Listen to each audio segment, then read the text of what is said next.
Watch Talk Heathen live Sundays at 1 p.m. Central. Visit tiny.cc/YTTH and call into the show at 512-991-9242 or connect to the show online at tiny.cc/callth.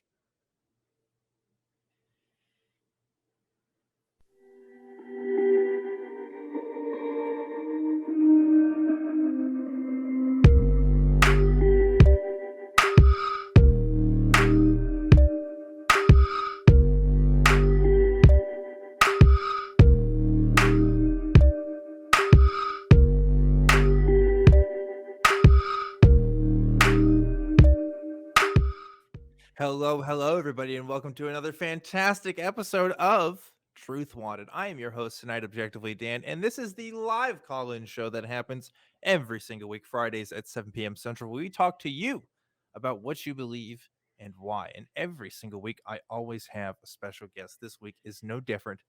It's WIllow the Wendigo. WIllow, welcome to the show. Thank you for having me. This is exciting. Yes, and WIllow, you are a Wendigo. So if anybody wants to doubt the existence of Wendigos, we haven't talked about Wendigos a whole lot. Now we get to talk to one. So that's supposedly. really great. Supposedly, allegedly, yes. You're Shape changers. Yes. Right. I should say, you do look a bit different than your typical appearance on your channel. If you guys who are watching the intro, so that's what you usually look like. You're kind of switched out your skulls tonight.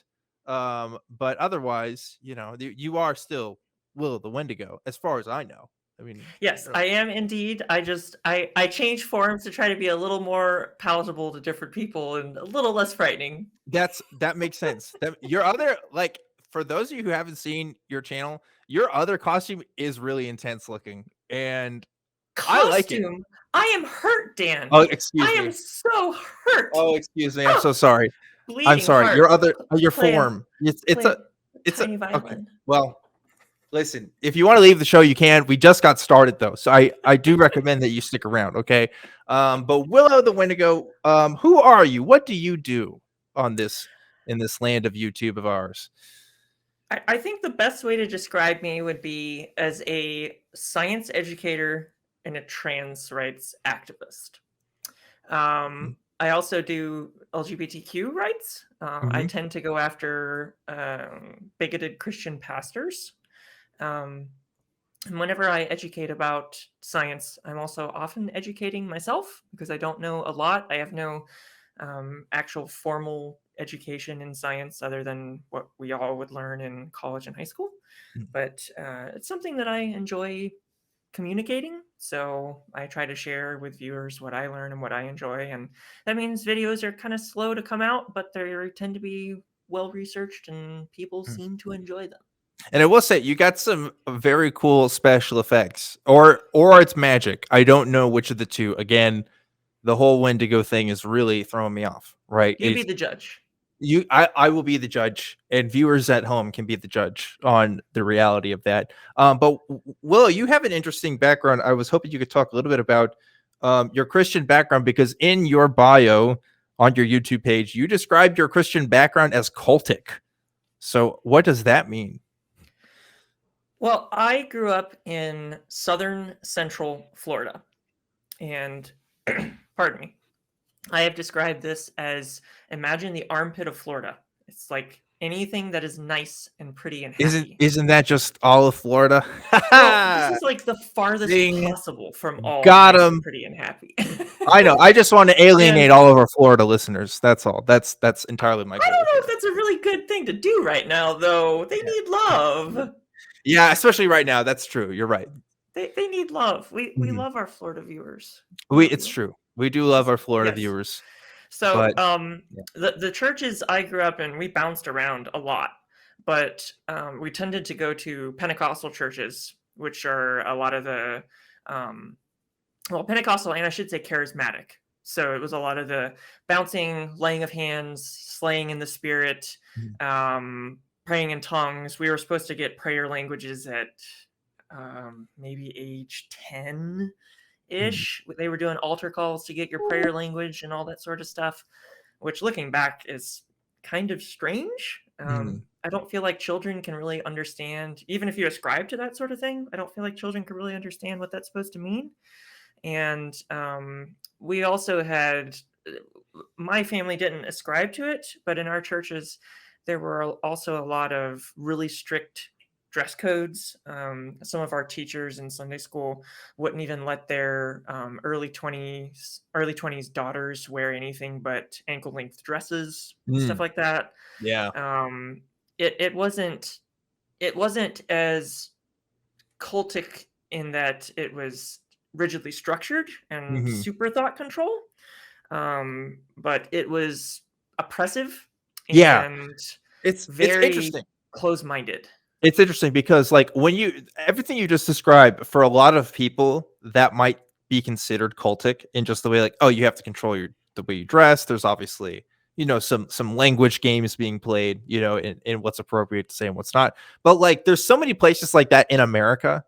And I don't know if people outside of the US really realize like how actually normal that can be for a lot of people, right? I definitely knew a couple of kids growing up who had to wear dresses every day to school, weren't allowed to wear pants. I knew kids that were all about, being slayed in the spirit, doing the tongue speaking stuff like that. Like that is like a big thing here for sure, especially in the South. Well, what's frightening about it is also, it's not just that you may consider it weird or uncomfortable, right? What's frightening about it is what it does to people. Because I remember crying, weeping in my bedroom because my friends had, well, I should say my best friend, had his prayer language. And I tried and tried and tried and tried and tried and prayed and just begged God to give me a prayer language, and I could not get one. And I felt like a failure.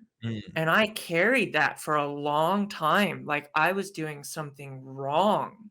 And I was somehow a bad person because I couldn't get the spiritual gift that seemingly everybody else had. And all these Right. other kids could just go down to the altar and get it. And I couldn't. And that kind of baggage, like, you can't do that to kids.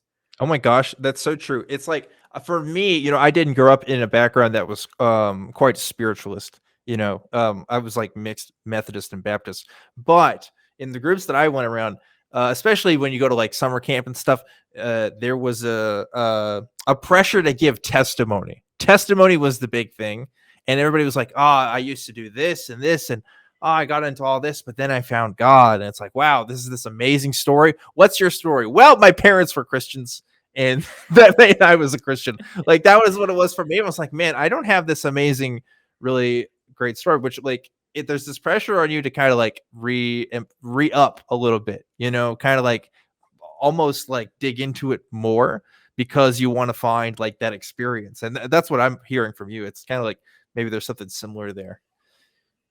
Yeah, we weren't too big into the testimony stuff. We were pretty big into gender roles. Okay, yeah.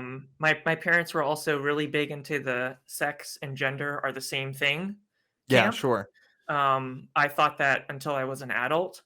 And they were sort of the evolution is bad. If any sentence or textbook has the word evolution in it, don't trust it. And sex and gender are the same thing. And if anyone conflates the terms, they're probably just trying to lie to you.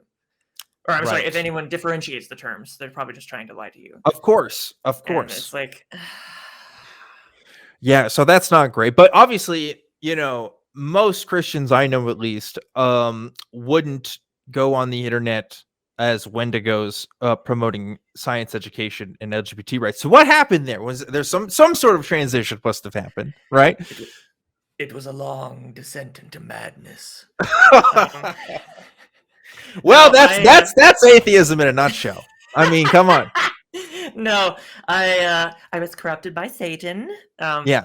Actually, I backslid twice and turned back to the faith on my own accord. Just clawed my way back.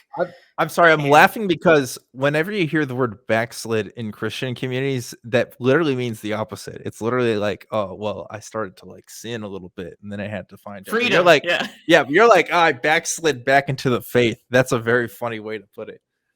Oh no, I backslid out and then I clawed my way back in. Yeah. Okay. Yeah. Okay. So I left twice. I ended up coming back, and it was a long, sad, brutal story. But I ended up eventually finally leaving officially after college. Okay. But I had doubts since about age 14 or 15. I always just had this rumbling deep down that I couldn't quite believe as hard as everybody else. And the final straw was some deep feelings about I guess the best way to put it without getting into a long drawn out conversation is it's along the lines but slightly different of why would God make everything the way it is. Okay. Sure. It's deeper than that, but that's Sure. kind of Like like the a fast problem of evil, but like a little bit more kind of, complicated. yeah. Sure. And I really didn't like how we were blamed for things, and I ended up becoming what I thought and considered was an agnostic, and then became an atheist about 7 years ago, I guess. Okay. Okay. So you have this you have these thoughts that maybe all the stuff isn't real.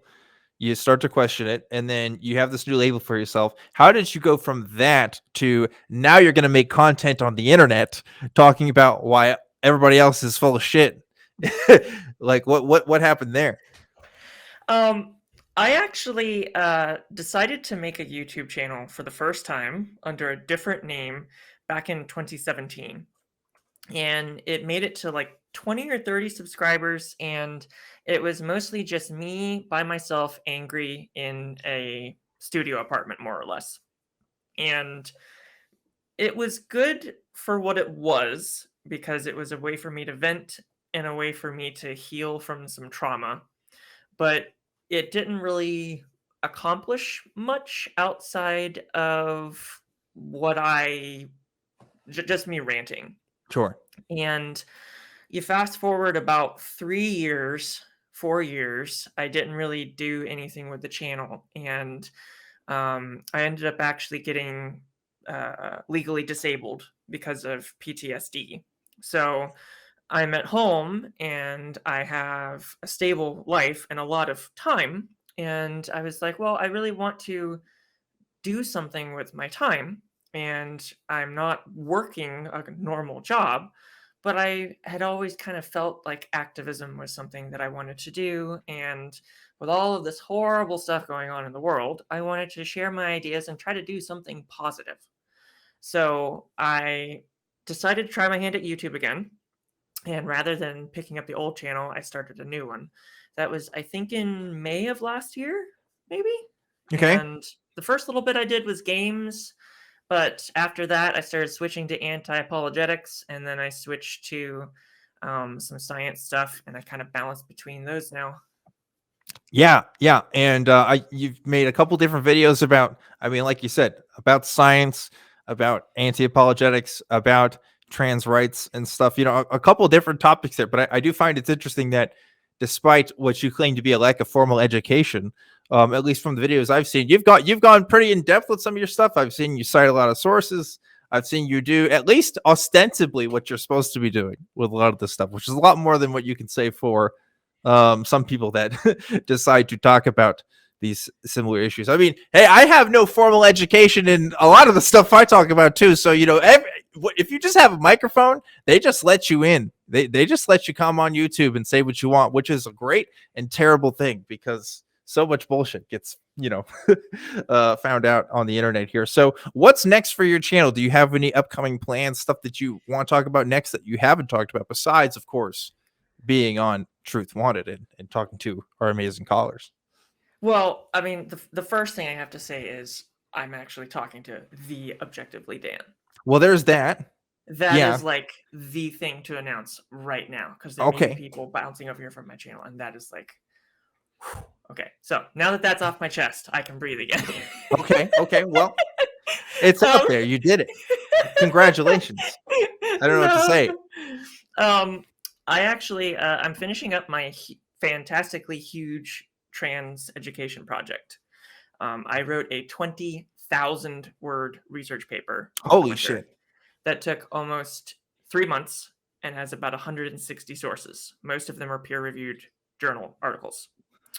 I have 2 parts left of that, which I think will bring it up to 6 or 7. I can't remember. So that's almost done. It's in the pipeline. And after that, I will be making a big response. A commenter brought to my attention a 40-minute video released last month that was from a trans person, but very, very critical of trans activists and had a lot of gender critical language. Essentially says hormone therapy is bad / dangerous and shouldn't be given to people until they're 18. Lots of very broad blanket statements with no evidence whatsoever. So I'll be responding to that. I've already begun the research process, which involves calling people all over the country in clinics. So whoa. Well, that sounds like fun, you know. Just fighting the bigotry, you know, do what you gotta do. I respect it. It's good. That's good. It's sad when it comes from people in the community. But sure. I've listened to this video once, and I'm starting to listen to it over again with my partner to start writing a script, and it's like beating your head against a wall. It's like whenever you start writing a script, or start listening to a video, and the first 2 minutes somebody calls them the transgenders, you just immediately lose almost all of your credibility. Yikes! Yeah, that's not great. Don't do that. Don't do that. Yeah, that is not a good sign. I don't like the sound of that. I'm glad you get to tackle projects like that and not me. So it is painful. It is very painful. I don't envy your position, is all I'm trying to say with that. But the good thing is, well, tonight you don't have to do any of that. Tonight you just get to hang out with me and talk to some callers. So are you ready to talk to some callers with me? We can certainly try. We'll see how riled up I get. I may be grumpy. I may be sweet. We'll see. You never know what Willow you get. All right. Well, I guess we're going to find out. But before we get to that, we have to thank our patron of the week, because every single week we love to thank everybody that donates on the Patreon. It's patreon.com/ with Patreon. Sorry. I have to say the tiny.cc link, because everything we have is tiny.cc links. I don't know why for Patreon I always do the opposite, but it's tiny.cc/ Patreon TW. And if you go on there and if you donate, you get put in line to get a shout out, because we always give a weekly shout out to a patron of the week. And this week's patron of the week is Maxxxwell Carlisle. Thank you, Maxxxwell, for donating on the Patreon. And thank you to everybody that donates on Patreon. In case you don't know, I'm a volunteer, which means I don't get any of that money. And a lot of this show is run by volunteers as well. It all goes towards making the ACA and shows like this one even better. So thank you to everybody that donates on our Patreon. And with that out of the way, Willow, let's get to some calls. First person I want to talk to is someone who's been waiting quite a while before the show got started. It's Chelsea calling in from North Carolina. Chelsea, you're live on Truth Wanted. What's up? Hey, Willow. How's it going? Oh, wait. Also, Dan. So me, yeah. But no, that's great. Willow's hosting Dan, tonight. But Willow, it's Willow. She's here today. Wait, oh, yeah. Ask, is your pronoun she? Yes. Okay, cool. I just want to make sure because I forgot. It's been a while since I've seen your channel. But yeah, I wanted to talk about gaslighting. My mom has been particularly, let's just say, gaslighting with me a lot throughout my life. It's just been going on for so long. I think she doesn't even realize she's doing it. And like, it's really gotten to the point where I just feel like I don't like her. I hate to say the word, I don't love her anymore. It just feels like I've lost all, there we go. I feel like I've lost all love for her that I had left, because I am trans myself. I think that might have something to do with it, because I'm also an atheist. And when I came out as atheist, there was some gaslighting then, like, you know, And then when I came out as trans, oh my God, that was even worse. That was Sure. way worse than coming out as atheist. Sure. And Yeah, I think can't there's even been some imagine. bitterness there. Yeah, there's been some bitterness there, and really, I can give you a few examples of some gaslighting. Like, Well, let me ask you this well, first off, before we get into it. And Sure. first of all, I should emphasize, I'm not a psychologist. I'm not a counselor. I am not registered in any medical capacity to give any kind of advice in that regard. I'm like the equivalent of Dr. Phil, except better, because I'm not going to send you to drug therapy clinics that don't work. I'm gonna give a perspective, but that's the best I can do for you, Chelsea. I will say this. So let's talk about this relationship, because I have also had issues with my family in regards to my identity, that being an atheist, right?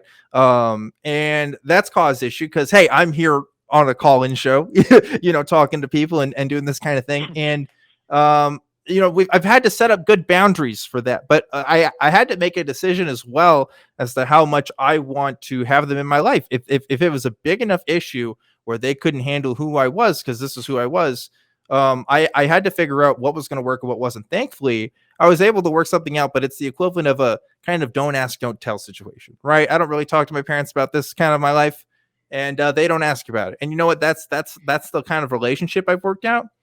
Is that something that you think is feasible for your relationship with your mom, or is this something where you don't think it's even salvageable at this point? That it's just gone too far? What do you think? I would say. Oh, and we got a little bit of issues here with the calls tonight, but that is okay. We'll try to circle back around with you, Chelsea, if you come back and talk to us. But I will say this, dealing with people in your life is hard. People are already hard to fence. This family can sometimes be even harder. I think I've said something like this before, but I find talking to complete strangers on the internet about what they believe and why is way easier than doing it with people I know. Because with people there's like this, they kind of know you know them, they know your quirks, you know their quirks. There's some psychology that goes into it, but there's also history that goes into it as well. And that can be really, really difficult. If you find that you don't need people in your life and that they're causing you more harm than good, then it's okay to separate. I think as a Christian, I was taught, you have to try to reconcile with everybody. But I don't know if I believe in that anymore. I try to reconcile as much as I can, but sometimes you just can't. And Chelsea, it sounds like we got you back here. Okay. So, I believe I just asked, something about what is your relationship with your mom? Do you, in your opinion, do you feel like it's salvageable at this point? Do you feel like it's healthy for you? It's not healthy at all, but I kind of have to depend on her until I can find somebody else. Okay. So it's like a financial dependence a little bit. A little bit of that, and mostly that actually. Okay. So I've got people that can support me in other ways, like emotionally, and that's good. A little bit of financial. So if I could step in here, go ahead. Sure. I don't want to get into details. But whenever you say gaslighting, do you mean she's saying things to you that aren't true about yourself, or do you mean that she's trying to blame you for things you didn't do? Can you just quickly, vaguely describe what kind of what the relationship dynamic is here? What was the first one that you mentioned? I agree with the blame thing. She does do that, but what was the first one? So she want to know telling you things about yourself that are not true. Because you said it became worse after you came out to her as trans rather than atheist. So I'm trying to just make sure I understand what you mean by the term gaslighting. It's a mix of both, honestly. So it's a mixture. It's a mixture of her telling you things about yourself that are not true, but also her blaming you for things. Correct. Well, I experienced something similar whenever I came out to my parents as atheist. the pushback was surprisingly little. And then whenever I came out trans, I guess because it had to do with pee parts, oh my God, that was just unacceptable. And unfortunately, I don't know exactly what it's like to be in your position because I was kicked out within 4 days. So I wasn't in so sorry. I wasn't in a dependent area or situation like you are. It is good to know that you know what she's saying is not true, because you can at least take solace in that what she's saying is not reality, and that should at least help some of those comments to bounce off. Because if what she's saying is either just bigotry or is just hateful, it will hurt while you're stuck there. And that's not a healthy place to be. But if you are stuck there, what you can try to do is surround yourself with loving comments, whether that's friends outside of your house because you can't get them there, or friends on the internet, or something that counters that, especially if it's LGBTQ type friends or friends that affirm you and can help you in that area, to try to keep you from falling victim to believing what you know is really not the case. Does that make sense? For sure. It does. And I've got like a bunch of friends now that I've come out as trans myself. Especially one of them that I made recently. She's also trans. They go by she, they. And she's just been amazing to me. We clicked just like that, like, you know, but she's been amazing when she's been very open. I think it helped that we were both trans and we've been able to meet in person and all that.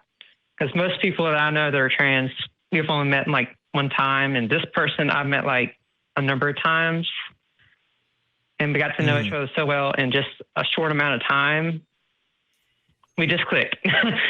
Yeah. She's been. I'm reminded, Chelsea. Talk about my mom. Go ahead.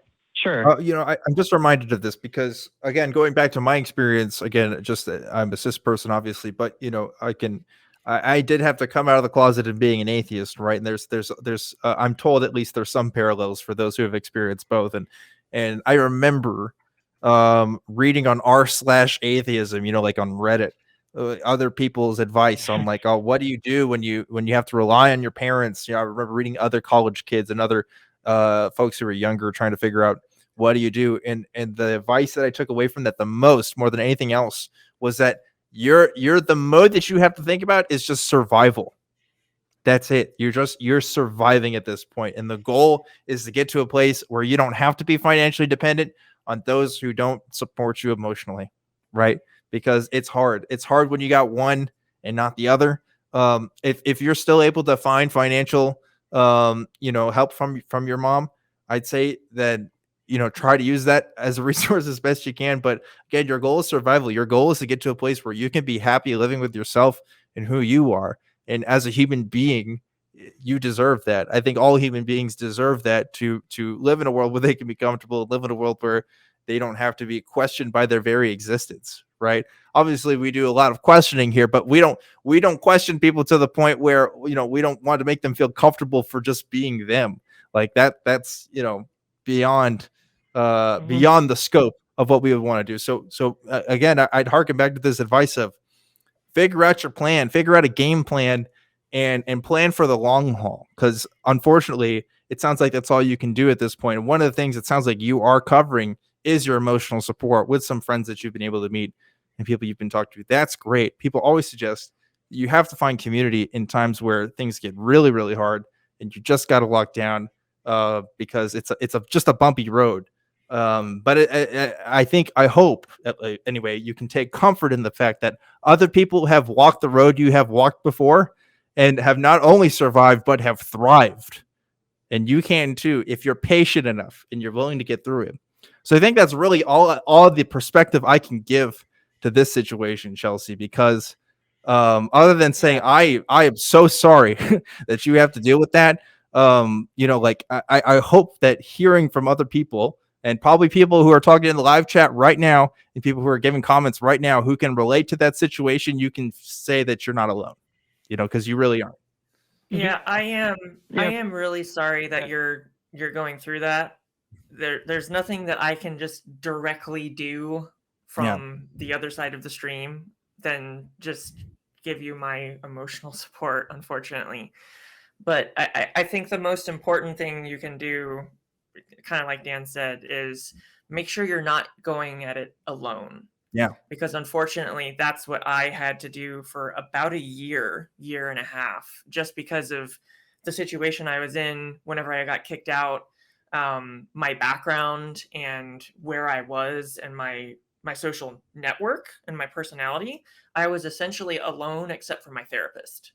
And that's a really unhealthy place to be, especially whenever you're getting bombarded by people who are telling you who you are is not okay. It's not good to be this way. You're sinful, you're evil, or being gay is disgusting, or whatever the case may be, even if it's not trans related stuff. Trying to handle that alone is really, really hard, and it's not healthy. And you just need to make sure that you're not trying to bear that by yourself. I think that's probably the most important thing you could do while you're stuck in a situation that, unfortunately, it sounds like requires you to bear the brunt of some of that right now. Yeah, for sure. Yeah. Really, I came in here asking about, I think I may have found my answer, but I came in here to ask about, like, how can I get my mom to think about what she's doing? And yet I came out with another answer, or option, I should say, that I don't have to put up with her bullshit. Exactly. For lack of a better word. It's exactly it. You found that you cannot control people. You cannot, this is a show about asking what people believe and why. My responsibility isn't to change people's minds. It's not. People have to figure that out for themselves. I can give people the tools. I can give people those conversations all day, whenever they want. Well, at least on Fridays at 7 p.m. Central, right? Like I will do that for people, and I will talk with them. But change comes from that person. I can't change them. They have to change themselves. If you have given your mother your most honest and best attempt to help describe who you are now and what that means for you going forward, and she doesn't accept that, that's her problem. It is not your job to validate your basic humanity to other people. Yeah. That's not your job. Yeah, I agree. Now, if they disagree with you over science and whatnot and transgenderism and all that sort of stuff, there's a debate to be had about that. But someone who's your parent, and whether or not you deserve their basic love and dignity, you should not have to debate them on that. And it's not your job to try to make them offer you that. That's not your responsibility. Mm-hmm. Well, thank you so much. I appreciate this conversation. I came in, looked for something else, and I got something else. Hey, you are so welcome. Thank you for calling. That's life sometimes, right, Chelsea? Well, I appreciate you calling in. Thanks so much. I hope, again, just giving a perspective is all I can offer here. But I hope that perspective is useful for you in your own self-reflection. Highlights of that call again, for those of you who are also going through similar situations, okay? Finding support is the best thing to do, and coming up with a plan to figure out what's next. Because if you can't figure out how that's going to work with the people in your life, you have to move on. There's no reason you have to torture yourself. There really isn't, But hey, that's that conversation. Willow, I want to talk to you about how other people can support our show in other ways. And one of those ways is by donating directly to the Atheist Community of Austin, which is a nonprofit 501c3 organization. And you can do that by clicking the donate button on the YouTube page there. That goes directly to the organization. YouTube does not get a cut of that. if you're watching this on YouTube. So definitely check that out if you haven't already. And you can also click join as well to join the channel. And if you do that, you get little emoticons with my face and some of the other hosts' face on there, and also the Truth Wanted logo. And that just shows that, hey, you're a supporter of the show. So thank you to everybody who does that and is a member on YouTube. You guys rock.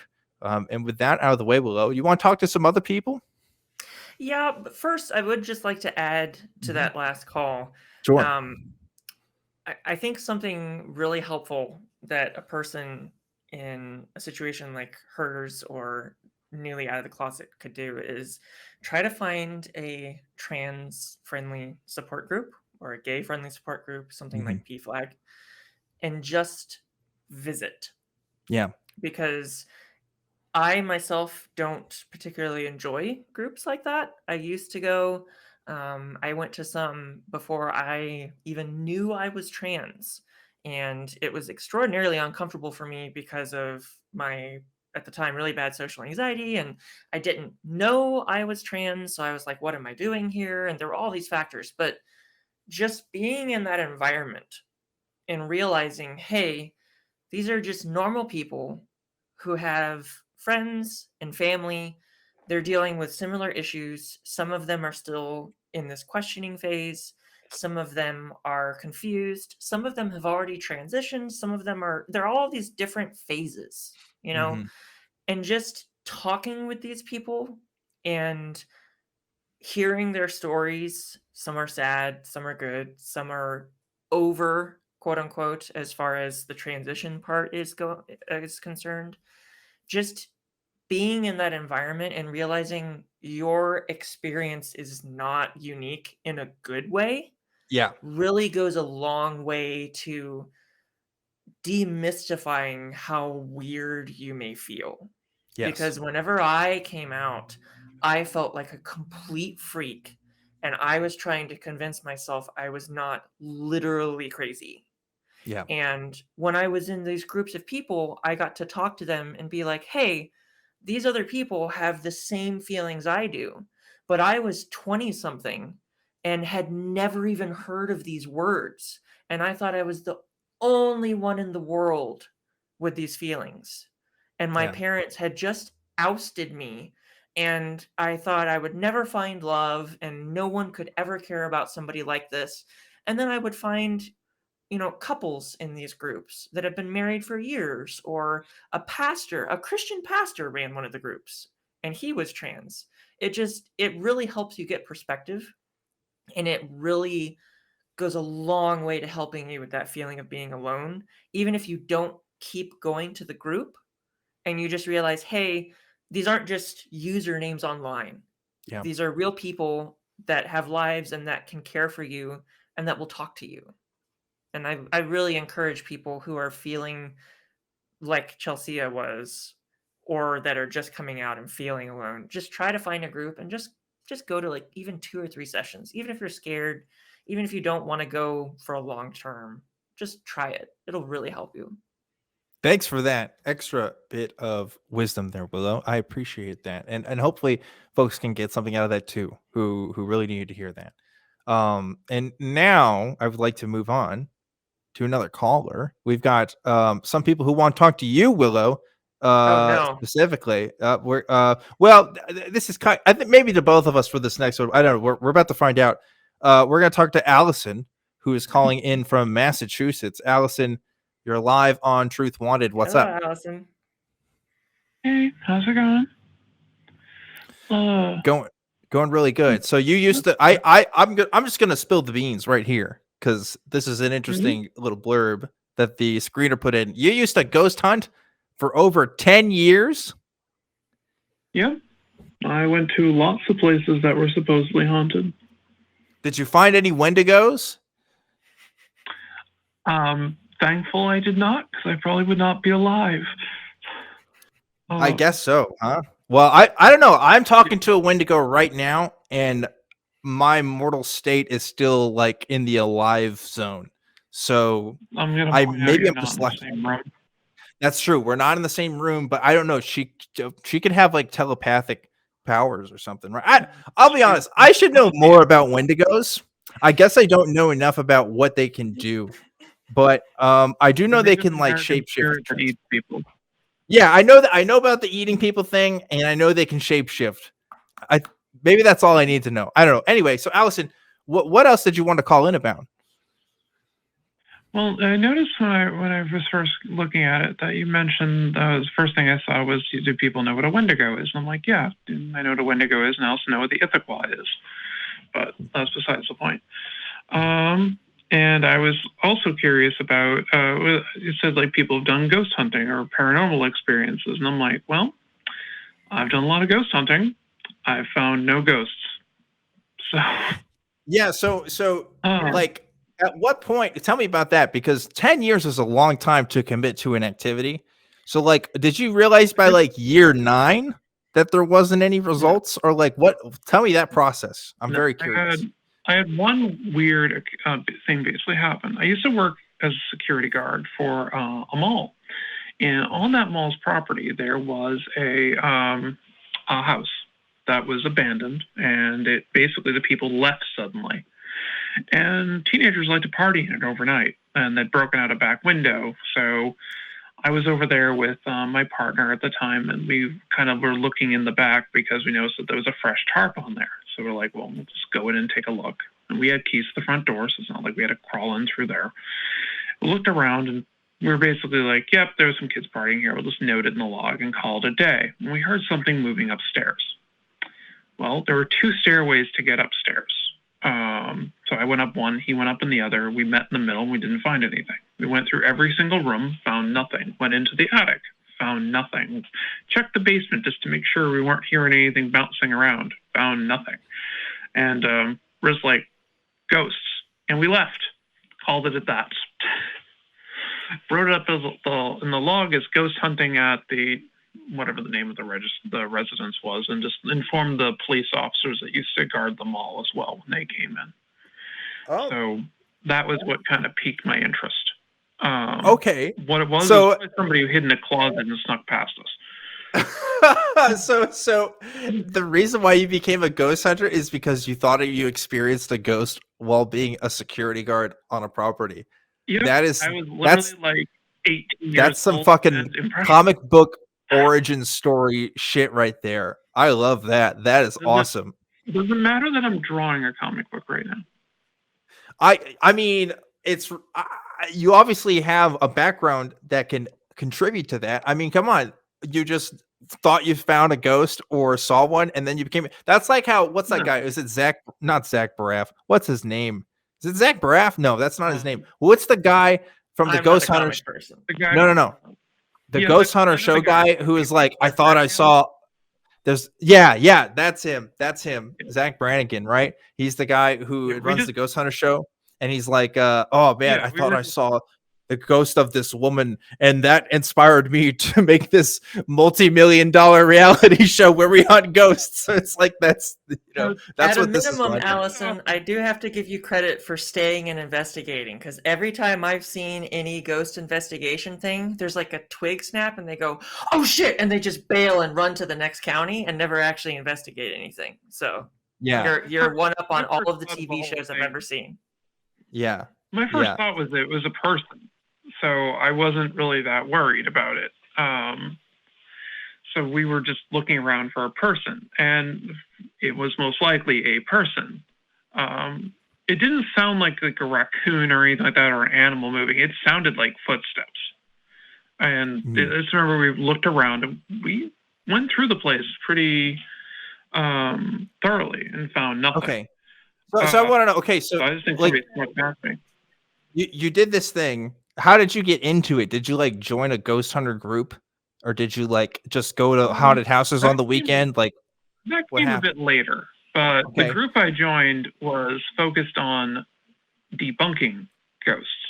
Okay, we're not there to find ghosts. We were there to prove that there were no ghosts. I was a member of the Society of American Magicians, and we literally would go into places that people would say were haunted. You can't fool a group of magicians. It's just not going to happen. Or we'd find what it is. And I've never encountered a ghost from going into places and looking around. And that stuff. You can always find whatever the issue is. We also didn't do the stupid things they do on the reality TV shows. We didn't go in there at night, because why am I going to wander around a place that could be abandoned or whatnot in the dark? That's just stupid. So, and we would eliminate everything else that could be causing the noises and stuff like that outside, and what it could be. Usually it's pipes or something like that. There was one person who actually rigged their house up. That amused him. What? Wait, he rigged the house up to like mess with you, to think Yeah, that he there rigged was the house for like his like there was something with like a speaker he had literally behind a wall that would kind of shake the wall a bit. And then he had like a rigging set up in a few of the rooms, so like his the chandelier in a room would move on its own. What? And he had like a couple other things. Yep. What the fuck kind of Scooby-Doo ass bullshit is this? Was he trying to like rob the local town and pretend he was a ghost? Like what's the story there? I have no idea. All I know is we went in, we looked, and we went, "You rigged your house." Okay, I'm gonna make a definitive statement. If you rig your house up to try to trick ghost debunkers into believing that there are ghosts there, I think you have too much time on your hands. I think you need to do something else. I think you need to go touch some grass. I'm just saying, maybe that's a very specific call out, and like there's gonna be one viewer out there who's like, "Fuck you, Dan." But no, I'm gonna lay it out right here. Okay, don't go tricking ghost hunters with like shaking chandeliers. That's just and weird. They would have got away with it too. They would have got away with it meddling too. Kids. Yeah. By the way, it's Zach Baggins. I said Zach Braff at first, who's from Scrubs, but the thought of the guy from Scrubs going around looking for ghosts is also really funny. But anyway, so Allison, that's weird. That's a crazy story. So like, why did you finally stop? What convinced you that it wasn't worth your time anymore? My work basically got too much that I couldn't do it on the side. I mean, it wasn't like I was getting paid for this or anything. Damn, capitalism wins again. It's my really powerful need to eat. Jeez, that's sad. But, yeah. Work should not get in the way from ghost hunting. I say follow your dreams. I bet if you prayed hard enough, you wouldn't get hungry anymore. There's that too. Oh yes, because I'd die. But anyway, the other fun one that I had is the Danvers Mental Hospital before it was reconverted into the condominiums is now. They filmed a movie there called Session 9, and there were supposedly things that happened during filming and all that. Well, we went in and looked around, and we found plenty of signs of homeless people squatting there, but again, they're ghosts. Granted, there were a lot of areas we didn't go into because we thought we might die. So rather than not become ghosts ourselves, we decided to just avoid those areas and say, just knock that part of the building down. But yeah. Well, I am disappointed that your ghost ending career had to end beyond circumstances in your control. But you know what? I'm glad that you figured out that it probably wasn't all real in the first place, right? I haven't been a believer. I went to Catholic school as a child. That cured me of my Catholicism very quickly. Yeah. So I've heard that. I heard that happens to a lot of people that go to Catholic school. Yeah. Yeah, I lost my belief in things at a very young age, much to my parents' chagrin. Studying Christianity is a great way to not be a Christian anymore. It's true. It has been said, but due to the a lot of it's actually due to my my theology teacher. He had a doctorate in Hebrew scriptures and New Testament studies and other such things. And one of the first things he said when we came into class that if you believe anything that's actually written in this book is actually happening, you're an idiot. What? What your theology about the Bible? Yep. Whoa, that's a hardcore thing to say.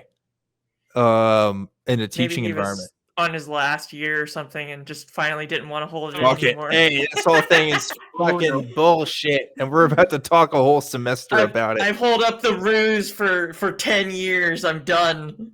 That's wild. Oh my gosh. Yeah, I wish, but no, he was there long after I left.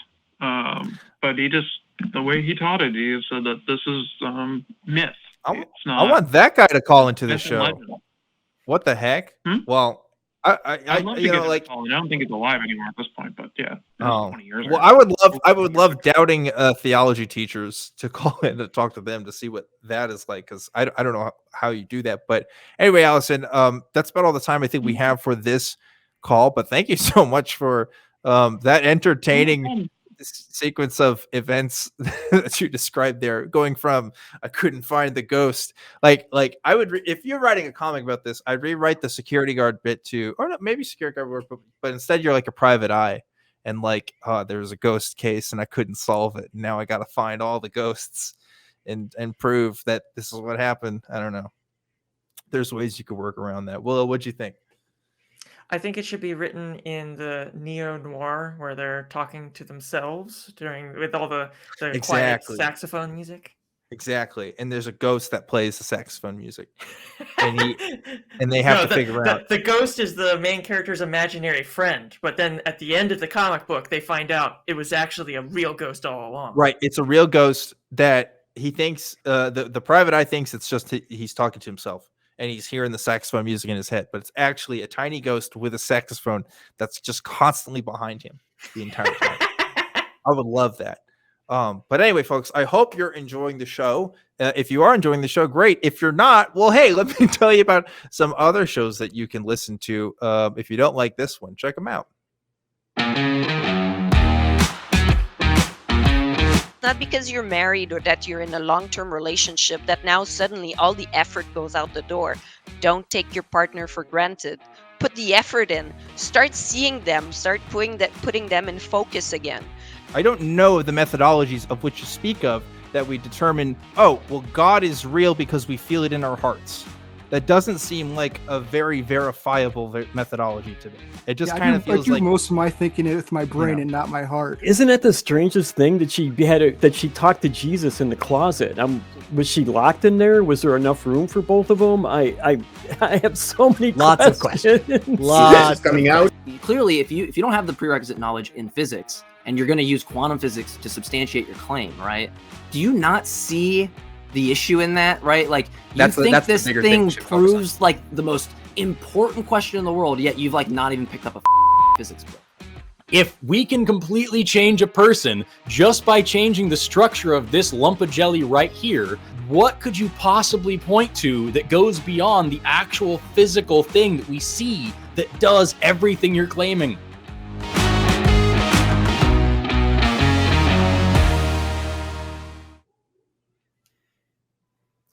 And we're back, and we're ready to take some more calls. What do you think, Will? You ready to talk to some more people? Yes, I think I am. I am giggling internally at the reference to quantum woo there. Yes. So for those who aren't listening to the show live on YouTube, you got to watch it. You got to see our promo reels because they are pretty fantastic. But we have some more people who want to talk to us. Next, we're going to talk to Chadwick, who's calling in from California. Chadwick, you are live on Truth Wanted. What's up? Hello, Chadwick. How's it going? This is the first time I've ever, just discovered Truth Wanted today, and Willow, I just discovered your stuff about a week ago. So today? You discovered the show today, and you were already like, I'm going to call this guy. That's awesome. I love that. Yeah. Yeah, and by the way, what's up, Chadwick? Caller, when you were talking about that, how's it going?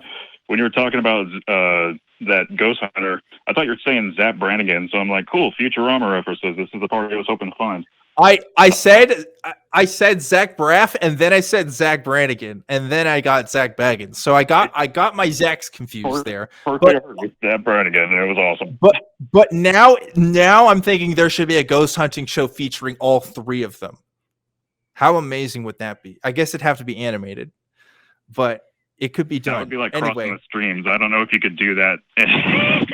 I will make it happen. Anyway, Zach Baggins should call into the show, and we should talk to him. I would love to get that man's perspective about how everything he's ever done is bullshit. But that's a side note. Chadwick, I want to hear what you have to say for us. What's up? Yeah, absolutely.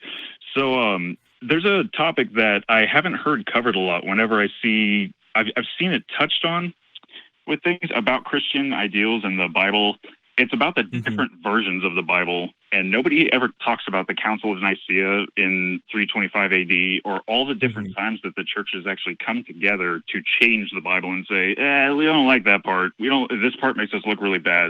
No, that's the part where the devil's a good guy. We got to get that out of there. Nobody ever really talks about that, and I'm wondering if you guys know why that's not. People talk about the contradictions in the Bible, but I don't hear people argue or debate about all the times the Bible itself has been just completely washed. And I was wondering if you guys know why that is, or a couple reasons. I mean, I thought maybe for Willow would be a good topic for a show or something. Absolutely, couple different reasons on that. For one, there is a very, very, very big misconception about what the Council of Nicaea was. The common misconception about the Council of Nicaea is that it was where a bunch of people from the church and the Roman Emperor Constantine comes in, and they're like, all right, we're going to figure out what's canon to the Bible and what's not. They're going to figure out which of these books are in there, which of these books are not. That it was not the actual purpose of the Council of Nicaea. The actual purpose of the Council of Nicaea was to discuss heresy. It was also to discuss more theological matters. It wasn't necessarily about which was the proper books and which one wasn't. But the reason why people make that misconception is because there is a list that's brought up of generally accepted works that's brought up, and there are some differences in what we would count as today versus what they thought was good, and that was an ongoing topic of debate, but it wasn't the sole reason why the Council of Nicaea happened. So that's one thing to consider. The other thing to consider is, you're right, the Bible itself as a book has changed forms ever since its very inception. In fact, we don't actually know when the Bible that we know it today was kind of the way that it is. Because again, if you look at the writings of early church fathers, early church historians, they're often citing books that are not considered in the Bible today. In fact, you can see some of that in the Bible itself. If you're looking at some of the New Testament, it quotes the book of Enoch, which is not in there. And there's also some evidence to suggest there's also evidence to suggest that Paul was talking about some other stuff out there too. It's pretty wild. So why don't people talk about it more? Well, they don't talk about it in church. A lot of people don't know that, hey, this book that you're reading isn't even the same. But the weirder part to me is if you go to a Catholic church, it's going to be a different Bible. Or if you go to an Ethiopian church, it's going to be a different Bible. That's always the weirdest thing to me, because it's that's happening today, contemporary. I get there, maybe you can make an argument they were still figuring stuff out, but why is that still happening today? How come God hasn't come down and said oh, actually, this is the book you should be looking at? And that's something I didn't know for quite a long time. I grew up thinking that the Bible was the Bible. Yeah. And nothing was different because everybody was on the same page. And as I grew older, I realized, wait a second, there are a lot of different denominations and there's a lot of different versions of the Bible. Yep. And they don't necessarily agree. Yeah. So I can't really speak to the canonicity of the Bible. That's not my wheelhouse, and I am in no way a scholar on that. But it does remind me of something that's always bothered me, even when I was a Christian, and that is, it's interesting and troublesome how Paul is sort of the architect of modern day Christianity. Yes. And his words, or ostensibly his words, because I know some of his supposed letters are possibly written by other people. For those who don't know, it's about half of the letters of Paul that are in the Bible are not considered genuine. So it's about half. There is that, but works attributed to Paul. Yeah. Supposedly, attributed to him, they make up the bulk of the New Testament. And whenever I was in church, that's the kind of stuff that we would focus on. So how do we deal with this? What do we do in this situation? How do we learn the mind of God? Yeah. And which in itself is just such an absolutely narcissistic statement. It's unbelievable. Mm-hmm. And you study Paul's letters. And I would think, okay, well, who decided that the books or letters of Paul are more important than what Jesus actually said? at some point there was a group of dotards that were like, okay, well, we're going to have this guy's letters in this book, and that's going to be way more important than what the supposed actual Lord of the universe said and told us to do.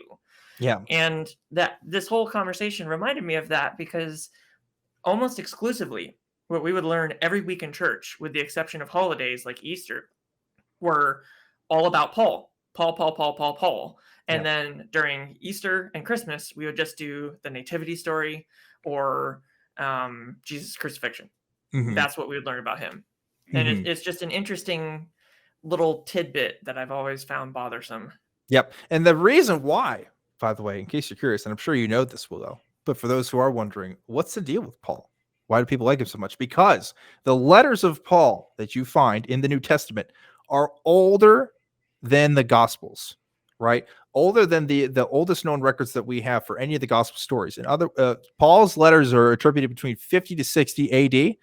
The earliest Gospels we have would be the Gospel of Mark, and that could be like 70 AD, maybe, right? Like that is about as early as it gets, and then everything else is written after the fact.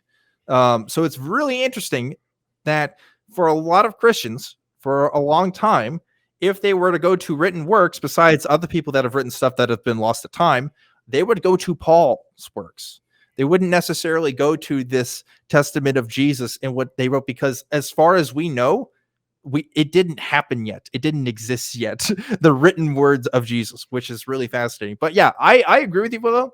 The fact that Paul is kind of the dude that we go to it's not great, because I always tell people this now. Paul's just a dude, in my opinion. He's just a guy who wrote down some opinions about stuff, and somehow that has determined the working lives of millions and billions of people, which is crazy to think about. But anyway, that's a lot of info, Chadwick. What do you think? Oh no, I agree. It's just I feel like, because I've taken part in small debates and things like that. I feel like a lot of the times people jump to a answer, or they jump to something, and then it's a lot of what like Christians do when they throw up the like, well, okay, there's that, but then I go by God's word, and it's just like a big catch-all to be like, oh, got him. And I feel like if there was more information that you could calmly bring back and be like, well, look, even different sects or different orders don't agree with each other on what this is. Yep. Here's some information for you to look at on your own. Maybe you could do that, and it would be more of a adult, calm conversation to bring people around to actually look into this stuff and be like, okay, so this has been changed. This has been changed. They can't agree absolutely on that, instead of coming up with some, because without that, there's going to be no discourse. It's just going to be childish back and forth, and you don't get anywhere. Yep. And even that discourse that you're talking about, like this idea that, oh, well, we have to go to the word of God. Like if you look at the letters of Paul, if you look at the conversations Paul allegedly had with Peter, they didn't agree with stuff, and they recorded that shit in the Bible. Like the disagreements go back to the very beginnings of Christianity. This is not different from its very origins, which is fascinating. That's another thing. It's like, okay, so setting aside the timeline of the letters versus the Gospels and all this sort of stuff, right? You have Jesus. You have Jesus' story. Yeah. And supposedly it was written by the disciples, but we're almost 100% sure that didn't happen. Okay, fine, whatever. Yep. But then you're just taking some dude's word for it. That he had an experience on the road. Completely 180 turned his life around. And then started writing the doctrine for your religion. That would be like if Aaron Ra just came out and said, I'm a Christian now, and started writing a new doctrine for a new sect of Christianity, and everyone was like, oh, okay, well, we believe him because he preaches really hard. And my God. Will, you just, that is the most... This guy was a shit carpenter, but you know what? That word. Let me tell you, Will just blew my mind, because the idea of Aaron Ra being the equivalent of Paul the Apostle is the funniest fucking thing. He's talked about it before. He's like, if he really wanted to make, when people accuse him of, oh, you're just in this for money or fame or whatever, he's like, if I really wanted to make money, I would just claim to be a Christian and start going on book tours. That's the thing. Like, he would just write a couple letters to some churches, and then we have the fucking new Aaron Testament. That'd be amazing. Wow. That's essentially what Paul could have done. We just take his, or Christians just take his word for it. It's like, oh yeah, God spoke to him, and now he writes 90% of our theology. Okay, let's just go with that. Yeah. I got one other question I'd like to ask you. Yeah. Go ahead. One other question that, if I can ask you. So one thing I've noticed increasingly lately, especially, and over the last couple of years, it seems like whenever Christians talk about the Bible, it used to be, 10 years ago and on, it used to be the Bible is the Word of God. It is literal. Everything in it means something. They have the Ken Ham approach to it. Nowadays, it seems like more of them, it's like they have the thing like, well, you can't take it literally. You have to interpret what it actually means. Do you think that's because they are starting to realize themselves that, oh, this sounds like a bunch of bullshit, or why do you think it is that they're kind of starting to come around to the idea of it being an interpretation or not a literal translation or not a literal telling of the story? I will be fair. I will be fair to the early church fathers, some whose names escape me, coming to mind now. But the idea that the Bible should not be completely interpreted literally has been around for a long time. Like, it's not a completely recent invention. I will agree with you, though. It's Mother Goose. Yeah, I agree with you that it's like, becoming a more common point of view. Every fairy tale that's ever been written, fairy tale that's ever been written started from a point of either trying to describe nature or good moral teachings. Like, hey, kid, let me tell you this story about, cow jumped over the moon with a nice happy ending with all these mythical creatures and beautiful things. The problem is, along the line, someone said all those tales were true, and then bing, bang, boom, you got the Crusades. But it just seems like it's coming around more lately that they're more willing to do so, is all I'm saying. There's especially a giant growth in the progressive Christian spheres that are saying, hey, we really need to kind of look at this stuff again and kind of revise our thinking. It's weird because fundamentalism, as we know it today, at least in the United States, isn't as old as we think it is. It can actually have its origins traced back to about a century and a half or so ago. Oh, actually, to the beginning of the turn of the 20th century.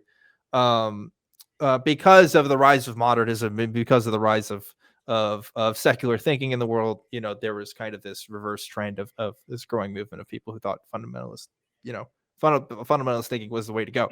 But that being said, I do think that we are, growing into a world that's becoming, at least allegedly, more scientifically minded. At least, we're exposed to a public school curriculum that is allegedly secular, right?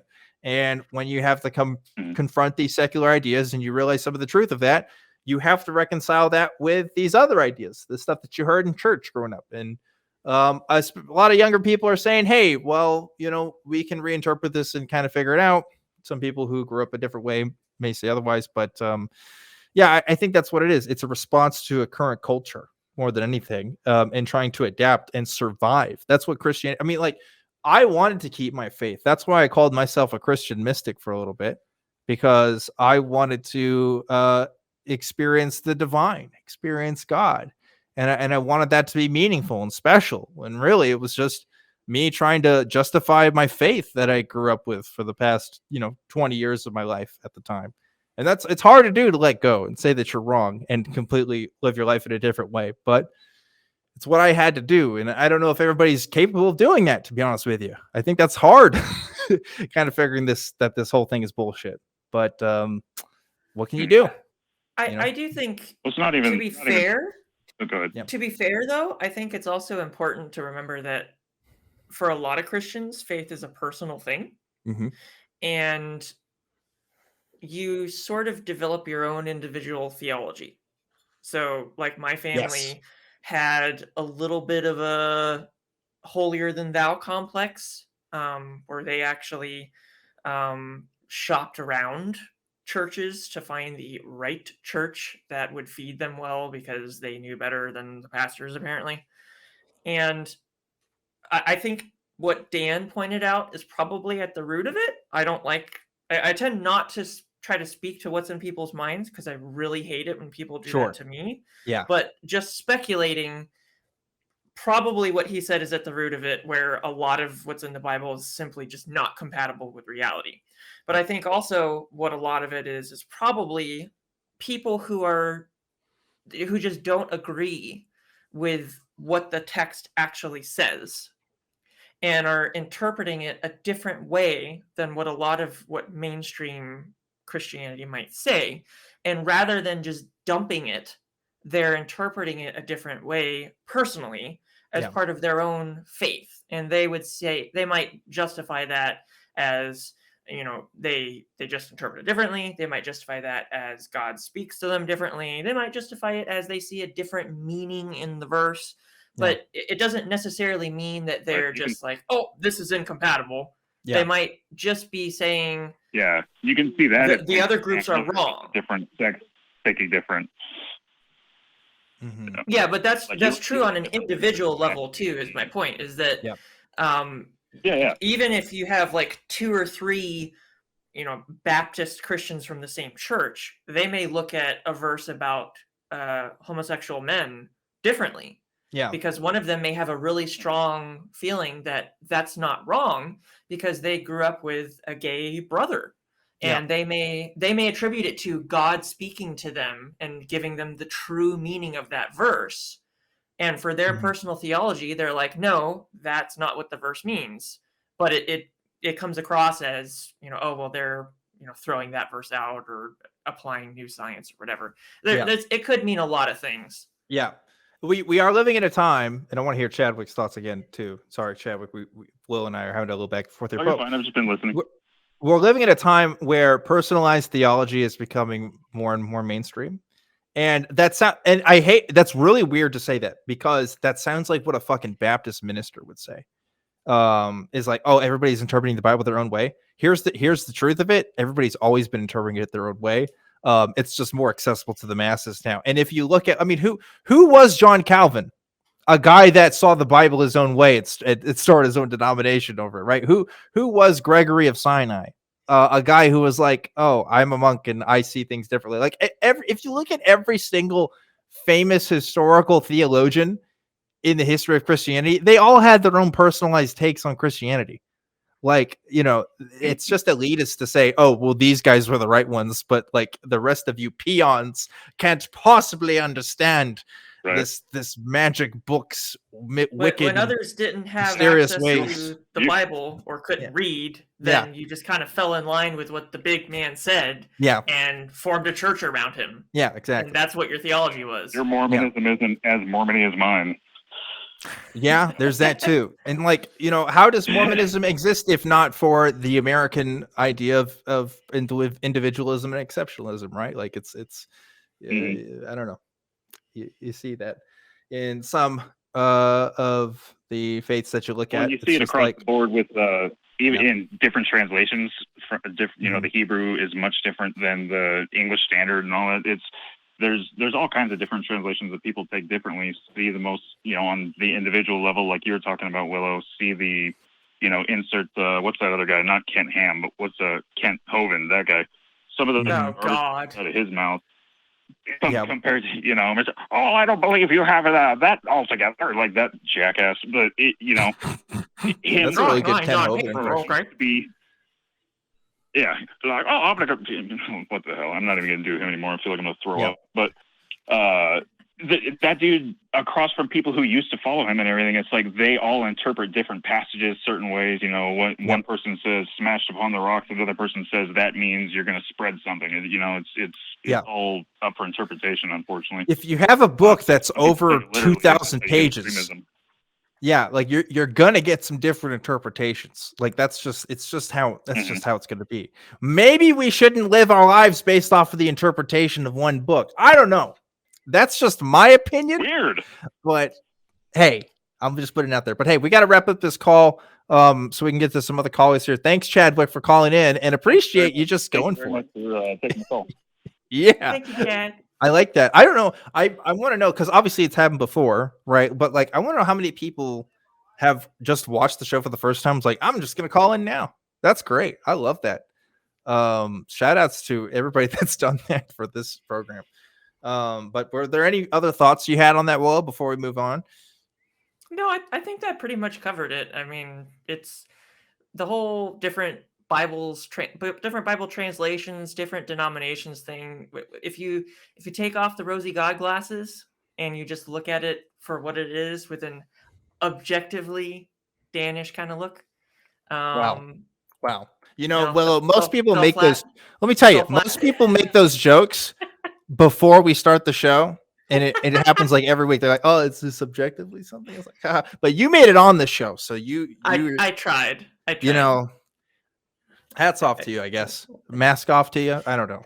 Anyway, we're gonna see if we can how many more calls we can take here. I don't know. We're getting close to the end of the show, but before we move on, I want to remind you folks about another way you can support the show. You can do that through one of our Facebook groups. We have a fan Facebook group as well that you should check out.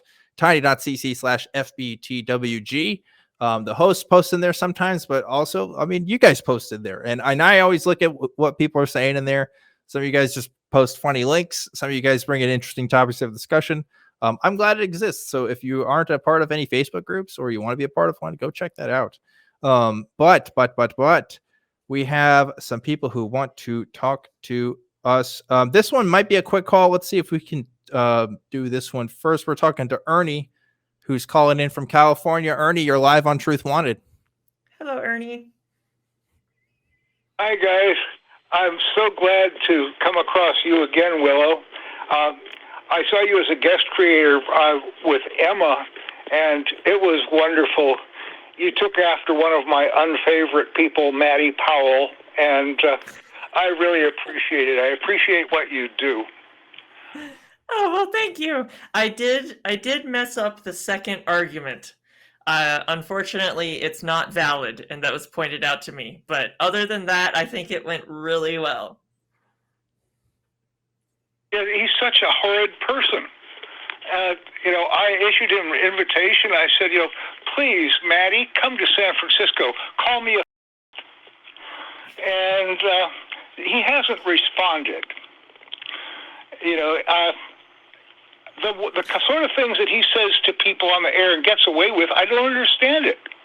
What are terms of service for? Yeah, I don't know. Yeah, he definitely not someone that should be on YouTube. Not because of just my dislike, but because the stuff that Maddie puts out is blatant misinformation and just blatant lies. The dishonesty is over the top, and I mean, she does break the terms of service too. But I think Maddie might be the person that I dislike the most on YouTube, because the way she presents herself is as a friendly, approachable person, and she's actually one of the most hateful and bigoted people that I've ever encountered. It's really awful. And there's a lot of people that hate on YouTube, Yes, there are a lot. You're talking about a group of people that include Kent Hovind and Steven Anderson. Mm-hmm. Yeah. And Maddie might be the worst. It's bad. Mm-hmm. Maddie has been voted the person most likely to be caught in a truck stop scandal. The truck stop scandal. Apparently, also in recent videos, Maddie's been wearing a QAnon bracelet, which is great.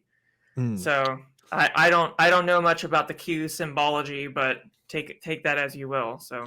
Well, that's really fun. Ernie, was there anything else you wanted to talk about specifically while you were calling with us? Thank you. I just wanted to say hello to Willow. I thank you, and I really enjoy your show. So, please continue. I love it. Thanks. Perfect. Oh, well, thank you. Thank you, Ernie, for doing that. And Willow. I mean, there's a reason why Willow's on today. Definitely want to check out some of that stuff. Like I said, Willow has a very cool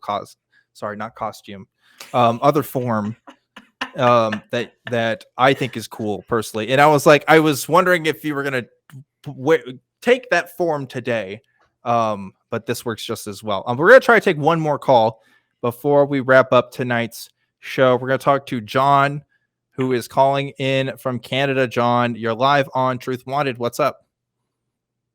Yes, I'd like to know. I know you're atheist, but I'd like to know, what if you're wrong? Are you willing to risk eternal damnation? Well, let me ask you this, John. What if you're wrong about Hinduism? Are you willing to risk the consequences that come with that? What if you get reincarnated into something very unpleasurable? I won't be reincarnated. Okay, How do you know? But yeah, how do you know? That's a good point. Because I have faith.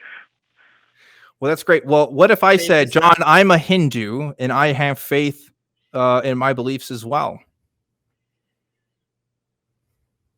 Sorry? Well, there's only one true God. So here, Okay. John, I have a question for you. If I were to tell you that after you die, the God Amut is going to judge you, eat your heart, and devour your soul and destroy you for eternity because you haven't lived a good life. How do you know that that is not true? I have no faith in God of Mud. Okay, but I have no faith in your God, so who's right?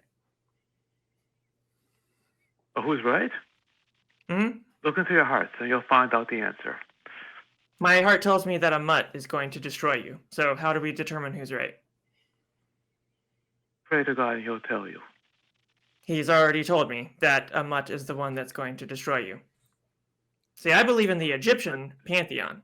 There are many gods far more powerful than just yours. So it's my word against yours. How do we determine which one is correct? Did any of them die for your sins and come back? Say that again, please. I didn't hear you. Did any of them die for your sins and then come back? See, they don't have to. Your God is weak and pathetic and has to die to achieve stuff. Mine just make it happen. Oh, really? Yeah. So how do we, if that's my beliefs and you have your puny God that was nailed to a cross with a damn hammer, how do we prove which one is correct? No, you're right. Let's flip a coin and we'll talk later. Thanks for talking to me. What? See, whenever you just ask questions, they wilt because they don't know what the fuck they're talking about. Yeah. Faith is not evidence. Faith is your goddamn opinion.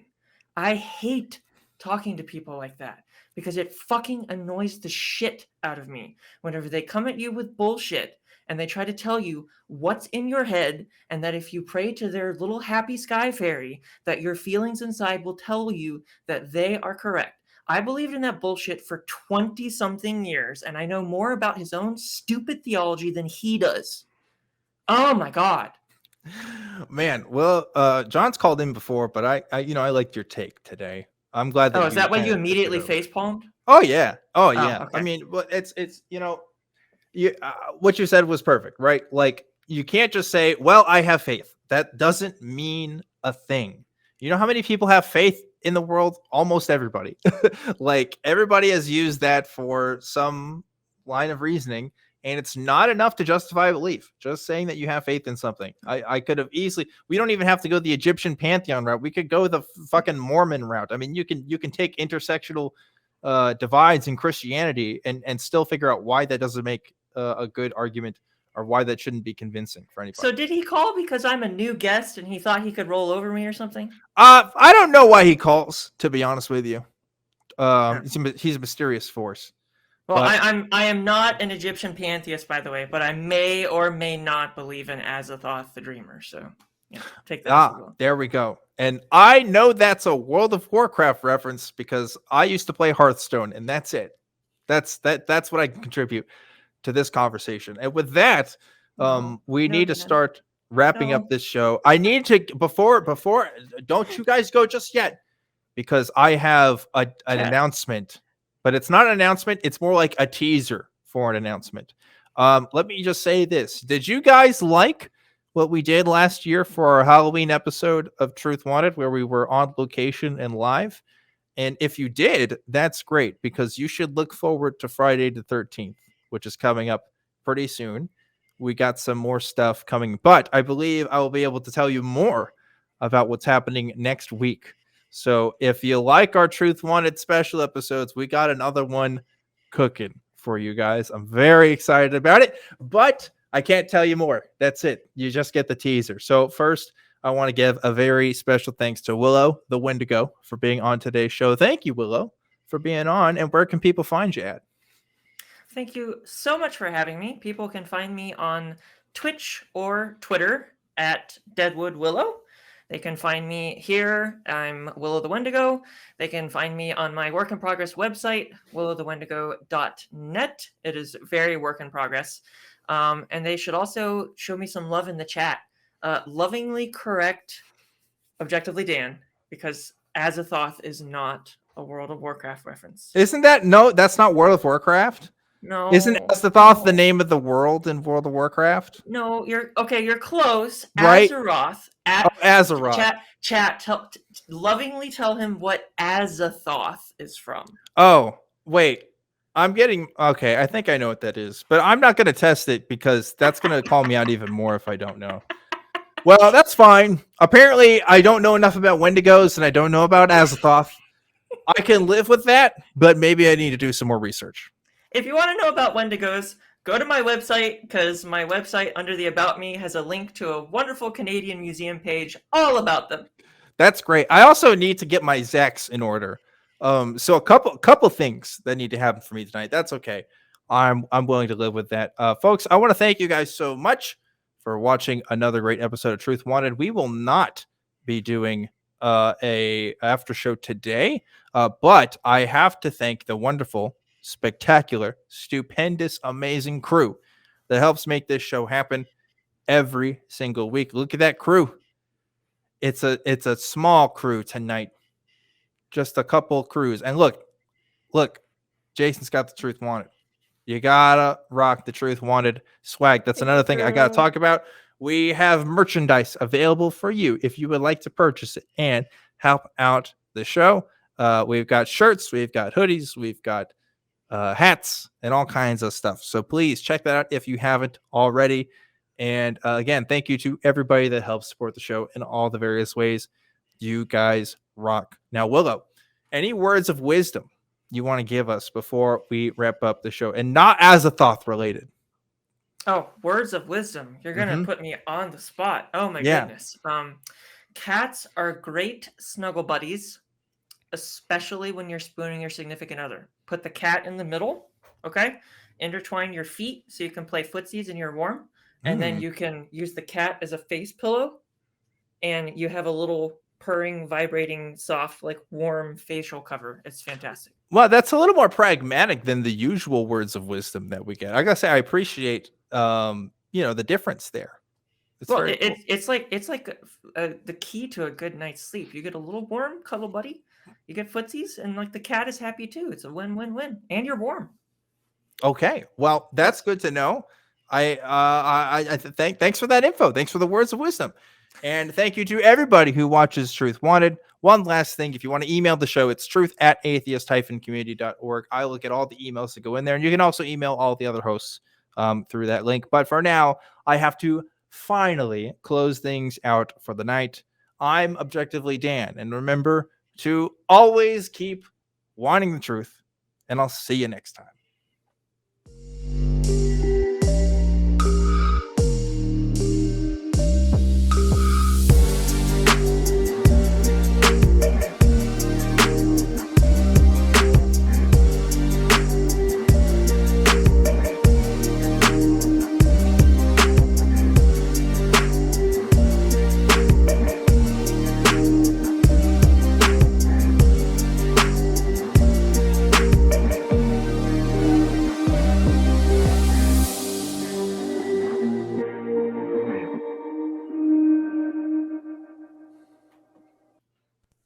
Watch The Non-Prophets and join the hosts in the live chat Sundays at 3 p.m. Central between The Atheist Experience and Talk Hidden.